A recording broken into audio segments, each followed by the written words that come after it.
أعوذ بالله من الشيطان الرجيم بسم الله الرحمن الرحيم الحمد لله وحده والصلاة والسلام على من لا نبي بعده رب يسر ولا تعسر وتمم بالخير السلام عليكم ورحمة الله Tekrardan cem kılgan Allah'a çeksiz hem de sana olsun. Ramazan'ın ahirki vaqtlarida turibmiz. Yani Rabbimiz Allah'ın bizlerge ata kılgan bu ilahi fırsatının en muhim vaqtlarida turibmiz. Yani Ramazan'ın ahirki 10 gün bo'ldi. Hem de Ramazan'da qilishga tegishli nurg'un yaxshi ishlar bor. Yani başka vakitte de davamlaşıp kelayotgan ve Ramazan'da alaylı ko'ngil berishga tegishli bo'lgan. Başka vakitte de qiladigan hem Ramazan'da bekrek, ko'proq qilishga tegishli bo'lgan nurg'un ishlar. Şunun qatoridan dua. Bugün biz Allah'ın izniyle dua doğrusida qisqacha to'xtalamiz. Yani duanın mahiyeti ve o duanın icabet kılınışı, ahırda duanın şartları ve edepleri doğruluğu sıçtıktırız. Hem de biz mümin, Müslüman buluş sütümüzden Allah Teala'nın bizni üzüge ibadet kılış için yaratkanlığı işinimiz. Yani bizni Allah yarattı ve Allah'ın bizden talep kılığını bizden Allah'a ibadet kılışımız. Ve şu ibadetlerinin içinden en mühim boğunu deydi o ibadet. Şu ibadetlerinin içinden en mühim boğunu dua. Biz bugün şu dua doğrusu toxtalıyız. Birinciden dua imandır. Yani biz bu duanın Allah Teala'dan hacetlerimizin soraş ve bizden kıyınçılıklarını hal kılışını talep kılışını soraştan burun bizning itiqadımızda, düşüncemizde dua o imandır. Yani bu dua iman meselesi. Şu Allah Teala Sure Furqan'ın 77. ayeti şunda deydi. Euzu billahi mineşşeytanirracim. Kul ma ya'ba'u bikum rabbi lawla du'aukum. Faqad kezzebtum fesawfa yakunu lizama. Dani Muhammed sallallahu aleyhi ve sellem. Menden bendirimge yetkizip koyam. Ma ya'ba'u bikum rabbi. Sizlerinin perverdigarınla sizleri perva kılmaydı. Yani sizlerini nezirge ilip koymaydı. Yani sizlerinin perverdigarınla Allah'ın aldığı hiç kanda kımmetin yok. Levla duaukum. Eğer sizlerinin duayınla olmasın. İbn Abbas radıyallahu anh deydi. Ey imanukum. Yani sizlerinin imanınla, duayınla olmaydıgan şılap kalsa sizlerin Allah'ın aldığı hiç kanda kımmetin yok. Çünkü Peygamberimiz sallallahu aleyhi ve sellem deydi. Eğer dünyanın Allah'ın aldığı paşının kanısıyla kımmeti boğan olsaydı, kapırlığı birden su vermeydi Allah Teala deydi. Yani üzüki kapırlığa o da kenarcılık ata kılmaydı. Dünyanın kımmeti boğanlık için, çünkü Allah Teala olunu halganca yaşamında koyar. Çünkü bu ayet-i kerimede Allah Teala'nın imandan, dua, sözünü işiltişi imanın ornuğa, iman bilen duanın zıç münasebetinin boğanlıkıdır dedi. İkinciden dua o ibadettir. Yani bizden düşüncemizde dua ibadet. Şu Allah Teala'nın Kur'an-ı Kerim'de deydi o وَاِذَا سَأَلَكَ عِبَادِي عَنِّي فَاِنِّي قَرِيبٌ اُجِيبُ دَعْوَةَ الدَّاعِ اِذَا دَعَانِ فَلْيَسْتَجِيبُوا لِي وَلْيُؤْمِنُوا بِي لَعَلَّهُمْ يَرْشُدُونَ. Ve yine bir ayette deydi o اُدْعُونِي أَسْتَجِبْ لَكُمْ. Bana dua kılın. Ud'uni estecib lekum. Men sizlerin duayını şu hemen icabet kılmadı. Ve depkılap onun ahirsi deydi o innellezine yestekbiruna an ibadeti. Hem de biz Allah Teala'dan bina surat olduramtımız.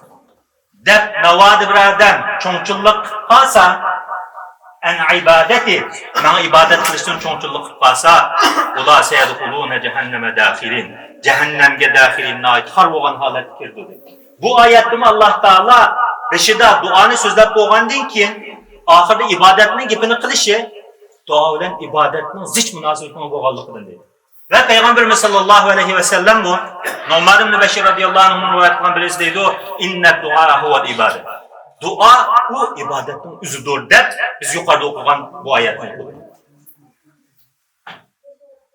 Şunun için bizden itikadımızda dua o iman meselesi. Dua o ibadettir. Ve yani bir hadis Peygamberimiz sallallahu aleyhi ve sellem yani bize dua kılış kızıktır deydi o. Dua muhul ibadet. Dua o ibadetin cevhiridir. Dua o ibadetin ruhidir. Yani bizden biraz duadan zirkip kalgan diye Allah saklasın. Biraz duağı boğan bazı hata düşençiler yani doğru düşünenmegenlikimiz için bazı nesler hop kılış ihtimalli boğanlık için değil bakın. Yani dua bizden bayatın degende biz Allah Teala'nın binasını suraştın burun. Allah'ın o nesine icabet kılışıdın burun. Dua biz için iman meselesi. Dua biz için ibadet ve ibadetin üzü ve hem cevhiri. Şunun için Allah Teala Kur'an-ı Kerim'de nurgun yerlerde dua kılışını kızık doğan. Hatta kanda dua kılışını Allah Teala bizge ügetken.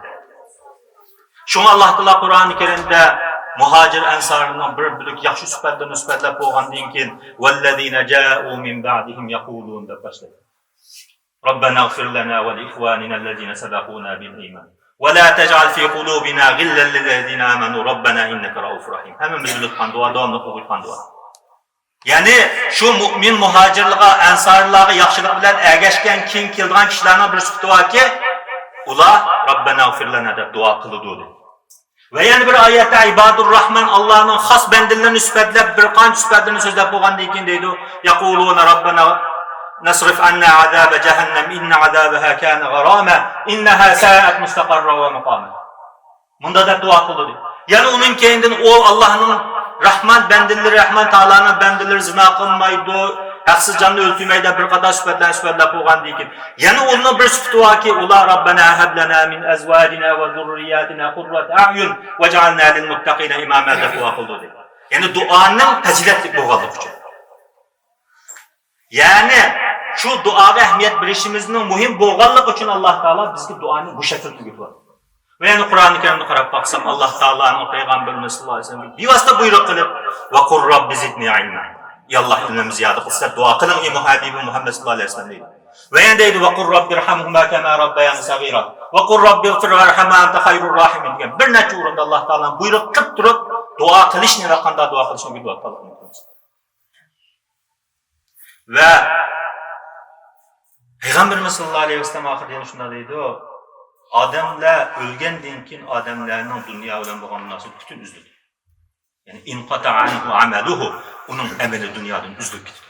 Yani bizim defterimiz yapıldı. İlla min thelâsiyat. Fakat üç nesilden üzülmeyin. Üç nesilden adil padişah ve ikinci sözler doğan diye Resulullah sallallahu aleyhi ve sellem deydi o veledun salihun yed'ûle. Yani bir balı var ki yaxşı balı. O balının yaxşılığının asaslıq yaxşı biliyorsun süpti yed'ûle. O ata-anasına dua kıptırdı. Eğer bir ata-ana üzügü dua kıptırdıgan bir yaxşı balını keynede kuyap ketken bolsa şu o balı ata-anaga ecir yetip durdu deydi. Biz bir yerde kurab turvatımız bazılarımız hayatında bazı özgürlükte olap, nimiş olap da söylediğinden pul çıkıptı da. Tamam mıydı bildiğimiz bazı işte yüzürüldü. Kıyamet günüsü mü deyip bazı adamın emri özgürlük kaldı deyip. Derecesi öyle. Nereden ya Allah bu men xoma yapan çünkü emri üzülgen deyip. Desi senin balan sana dua kılgan diye şu duanın faziletidin deyip. Demek birinciden dua o iman meselesi. İkinciden dua o ibadet ve ibadetin ruhu. Ve şunun katarda Allah Teala bizge dua kılışını nurul urullada dua kızık doğan ve kanda dua kılışını ügetken. Hem de ikinciden duanın icabet kılışı. Hem de bizden Allah Teala'dan bir nesini soruşumuz ve Allah Teala'nın o sorgan nesimizde bir işi ve dualarımızı icabet kılışı emrikimiz. Yani biz bu Allah'tan yine soraştığım burun duanı ibadet ve iman meselesi de tuttuğumuz. Yani Allah Teala yine sorsak, bəse kılıp, bəmiz kılmaytkan emez. Namaza şunda koşun ama, bayı olsak okuyup, namrat olsak okumaytkan emez. uzun olsak o'qib, chiroyli olsak o'qib, sert olsak o'qimayotganga emas. Yoki saq olsak o'qib, kasal olsak o'qimayotganga emas. Qanday holat bo'lsa o'qiymiz. Ibodat bo'lganlik uchun. Duomi ana shunga o'xshaydi. Endi duoning ijobat qilinishi. Endi qarab baqsaq, Alloh taolo Qur'oni Karimda nurg'un payg'ambarlarning qissasini so'zladi. Shuning qatorida shu payg'ambarlarning duosini qanday ijobat qilganligini bizga so'zlaydi. Masalan, Nuh alayhisolamning qissasi qarab baqaylik. Nuh alayhisolam 950 yil da'vat qildim dedi. Ya Alloh. Layla va nahara kech kunduz da'vat qildim. Oxirda umidsizlangandan keyin fada'a robbahu anni maghlubun fantasir. Oxirda Allohga duo qildiki, "Ey Alloh, men bechora bo'lib qoldim, menga yordam qilsla." deb duo qildi. Ma dunyo o'zgarib ketdi o'shami? Ya'ni tufon balasi bilan shu Nuh alayhisolamning qilgan shu duosi bilan dunyo butun o'zgarib ketdi. Shu vaqtdagi dunyo deydi, hozirgidan battar taraqqiy qilgan. Hozir 8 milliard inson bor desa, 14-15 milliardga yetgan bo'lishi mumkin, 40 milliardga yaqin inson bo'lishi mumkin deydi. Ya'ni bir odamning uyining o'g'zisidan mangsa reallikka ketkili o'tgan shunda zishti qilib ketgan dunyoda. Alloh taolo shu Nuh alayhisolamning duosini ma dunyoning qonunini o'zgartirdi. Ve onun başka Zekeriya Aleyhisselam'ın ahvalı qarab baqsaqmı? Zekeriya Aleyhisselam qirib qolgan ayoli tug'masdi. Alloh taolo duo qilib farzand ato qildi. Ve Yunus Aleyhisselam'ın ahvalı qarab baqsaqmı? Yunus Aleyhisselam qavmini shuncha da'vat qildi, qavmi da'vatni ijobat qilmadi. Hattoki Allohning azobi ko'raldi deydi. Havoni tuman besib, qor bulut keldi. Azobni ko'rgandan keyin qavmini tashlab chiqatdi. Chiqatgandan keyin dengizning ahvolati bo'ldi, undan keyin dengizga tashlandi. Tashlangandan keyin fi zulumatin talas, 3 qat qorong'ulikning ichida turib Alloh taolaga duo qildi. Birinchisi kechining qorong'uligi edi. Ikkinchisi dengizning qorong'uligi, uchinchisi shu kitning shu yo'g'on baliqning qornining qorong'uligi edi. La ilaha illa anta subhanaka inni kuntu minaz zalimin deb duo qildi. Alloh taolo qutqazdi. Ve Peygamberimiz sallallahu aleyhi ve sellem hayatının nurgun dualarını kılgan Allah Teala şu vakit nurgun dualarını icabet kılgan. Ve bizim hayatımızı qarab baqsaq, bizning dua qilib nurgun dualarımız icabet bo'lgan. Ata-onalarimiz bizga dua qilib, o duanın faydasını biz ko'rgan yoki biz yaxshi ko'rgan qarindoshlarimiz bizga dua qilib, biz uning nurgun ta'sirini ko'rgan ishlar hayotimizda bor. Endi agar dua icabet bo'lmagan bo'lsa, yoki ijobat bo'lishning vaqti kechikib ketgan bo'lsa. Abi Said al-Khudri radhiyallohu anhu rivoyat qilgan birinchi payg'ambarimiz sollallohu alayhi vasallam shunday dedi. Bir banda duo qilsam, Alloh taolo u bandiga chuqur 3 ishning biri bilan javob qaytaradi. Birinchisi, ya shu vaqtning o'zi bilan duosini ijobat qildi. Hayotini deganda. Ikkinchisi, agar u duoning vaqti kelmagan bo'lsa, yoki u duoning ijobat bo'lishi u bandaga yaxshilik bo'lmagan bo'lsa, ba'zi ishni biz yaxshilik deb o'ylab qilib yomonlik o'tgan ishda bor. Masalan, bir ishni qilib bo'lgandan keyin, ish kuchli o'tgandan keyin, men mushu ishni nima qilibdiman-kan, deb qalqan bir ishlarimiz o'tdi. Ba'zi narsaga chin turib Allohdan so'raymiz, ammo Alloh taolo bermaydi. Bermaganligi Alloh taoloning bizni yaxshi ko'rganligi bo'lishi mumkin. İkincisi de Peygamberimiz sallallahu aleyhi ve sellem yoki shu duoning qarshisida Alloh taolo u bandidan bir yamanlıkni o ben uqmayotgan bir yamanlıkni deb yiqilyotibdi, yondiryotibdi deydi. Üçüncüsü deydi, birincisi bo'lmabdi. Ma'qul, ikkinchisi bo'lmagan bo'lsa, yaddaxiru deydi. Uni qiyomat kuniga ep qo'ydi Alloh taolo. Ep qo'ya qiyomat kunisi deydi, qani dunyoda duo qilib duosi ijobat bo'lmagan bandalar qani degandan keyin duo qilib ijobat bo'lmagan banda uni qo'yib, "Ey Alloh, biz duo qilgan duoyimiz ijobat bo'lmagan, uning ta'sirini dunyoda ko'rmagan" degandan keyin tinglamasa. Deb ajr mukofotini berdi deydi. Bergandan keyin u bandalar deb ketdi deydi bir rivoyatda, "Kaşki bizning dunyoda hech qaysi duoyimiz ijobat qilinmay, o'sha oxiratga ep qo'yilgan bo'lsa-chu" deb arzu qilib ketdi deydi. Ya'ni biz duo qilyapmiz, ishimiz nima ishga o'shalmaydi, duo qilyapmiz, yana nima ishga bu ishda davomlashadi desak, chuqur shu ishning birisini qo'limizga akib turib, yana davomli duo qilishimiz kerak. To'g'ri? Biz o'zimizni tekshiramiz. Yani dua qilib, agar ishimiz o'zgarmay qolib qolsa, biz nerede xato qildik, nerede ketkizib qo'ydik deb biz buni albatta tekshiramiz. Ammo duoning ijobat bo'lishining kechikib qolishi bizni umidsizlik olib qo'yish bo'ladi. Ham bilishimiz kerakki, bir millatning taqdiridagi o'zgarish shaxsning hayoti bilan qiyoslanmaydi. Şahsdan hayat 50-60 yıl bəzi nurgul özgürlük bir şahsdan hayat. Ama bir milletin kuruluşu ve yıkılışı, tirilişi ve yok oluşu bir şahsdan hayatı ile ölçenmedi. Belki bu 200 yıl, 300 yıl, 500 yıl geçişi mümkün. Şuna biz duaga muşkil şekilde muamele kılışımız gerek. Hem de ahirde duanın şartları ve edepleri. Hem de Peygamberimiz sallallahu aleyhi ve sellem hadisinde sözlügen nurgun şartları. Yani duanın icabet buluşunun şartları. Şu şartlarının içinde birincisi halal yiyiş. Yani yemek içmekimizni halaldan kılış. Çünkü Peygamberimiz sallallahu aleyhi ve sellem deydi o bir ben de seferden gidip çarşıları çoğuk, kiyimlerine ait veyrane. Yani edemden ait bıçağı etkan. Yani Allah Teala duası icabet etkan bir halde tuturup Ya Rabbi, Ya Rabbi da onu götürdü deydi. فَاَنَّا يُسْتَجَابُ لَهُ Onu kandağım icabet kılınsın deydi Resulullah. Onun içindeki haram tutsa, yetkan neyse haram tutsa, onun kandağım Allah Teala icabet kılsın dedi. Yani duanın icabet kılışın birinci şartı yemek içmekimizden halal oluş. İkinciden o duada günah ve silahın üzütkan neyse olmasıdır. Üçüncüden biz şu kılıvattan dua ne? Yani karındaşlarımızdan zihniga. Mesela bir oğul olsa deydi o. Ben bir kiçik oğurluk kılmak ettim ya işim ongu tasın ya ama önüne suklap kalsın da dua kılsa Allah Teala onun duasını icabet kılmaydı. Ve yani bilişimiz gerek ki Allah Teala bizim dualarımızı her vakit icabet kılır. Ve anlattırdı. Çünkü sahabeli sorgan. Sahabelin nurgun yapını sorgan biz için. Allah Teala yakın mı bizge? Sen naciydi. Biz onunla hes avazda gap kılırız. Ya ki bek yirak mı Allah Teala bizge sen naciydi onu toğlap dua kılımız.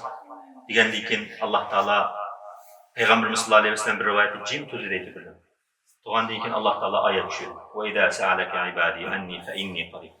Bendelerim benden sorak bazı denki fe inni qarib. Ben o bendelerim nahayet yakın. Ucibu daveted da'i. Eğer ben ula bana dua kılsa, ben ulunun duasını icabet kılımı. Yani şuna biz dua kılsak, eğer o duanın şartları bizde hazır olsa, Allah Teala bizden dualarımızı çokum icabet kılıyor. Hem de sıkça duanın şartları, hem de duanın edepleri. Biz bu hemen bu amel kılıp kilovatkan neyse ama şunda olsun o yani bir esil tişüsüdür.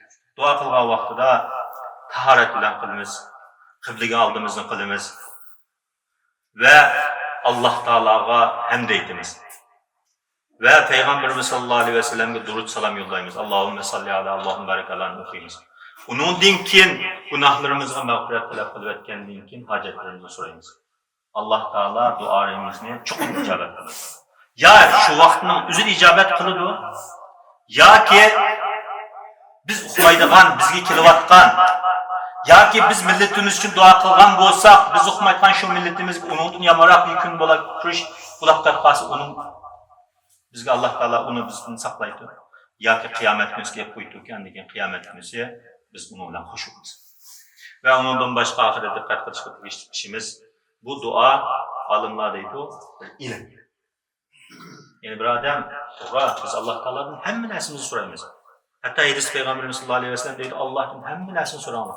Hatta ki deydi ayağının boğucuğu çağlık nesili olsun Allah Teala'nın sorayımız. Çünkü o Allah Teala sorsanlı hoşulduğun, sormusanlı gazap kıldığın zaman. Hatta Hadis Peygamberimiz sallallahu aleyhi ve sellem deydi Allah Teala bende bir nesi sorması gazap kıtıyor deydi. Çünkü Allah Teala'dan hem nesini sorayımız biz. Hem de Allah Teala'dan hem nesini sorduk da bek inçilep yetkili olmaydı. Dikkat kılışık geçti. Yani bir gün Peygamberimiz sallallahu aleyhi ve sellem küçük bir sahabının dua kılarak kalıbını anladı. Ey Allah beni cennet yüze, cennetin içindeki falan, öy falan ucunu bahsedetti. Ya bu neye dedi? Ey balam, la ta'bu fi dua. Duada anlaşma.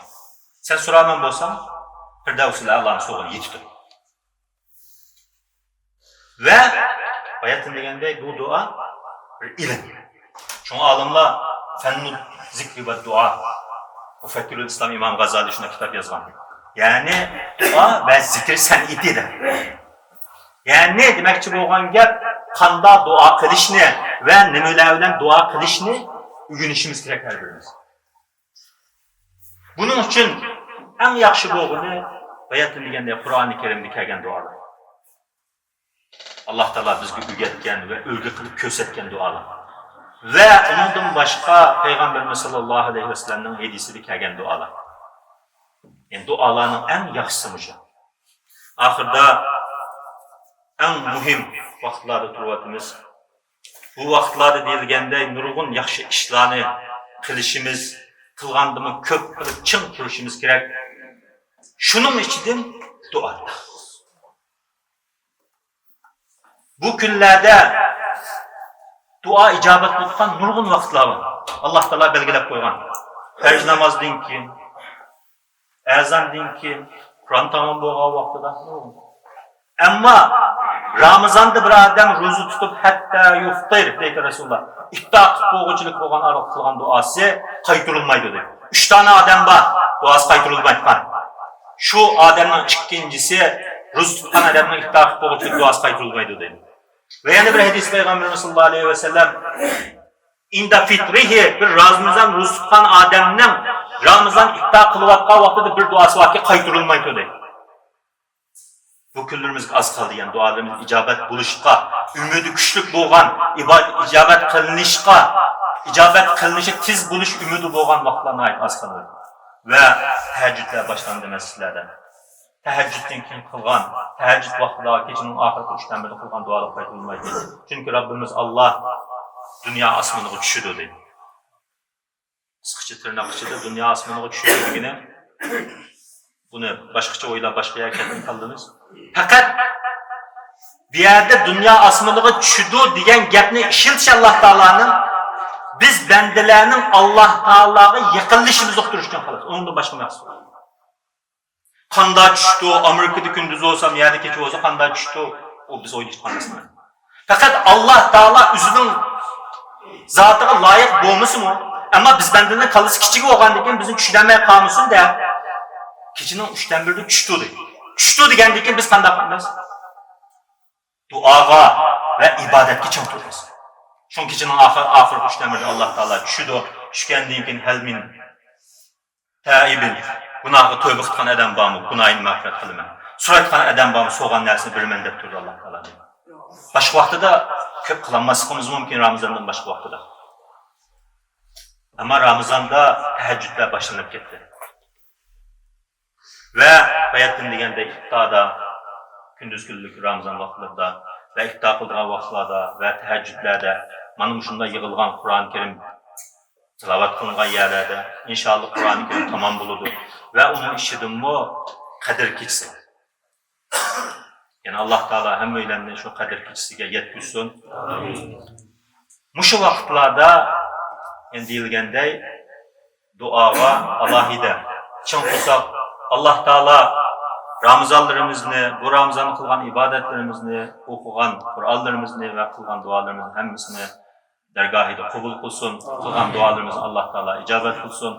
Bu Allah Teala'dan ümitsizliğini kalmay her vakit dua kılışta Allah Teala bizlerine muvaffak kılsın.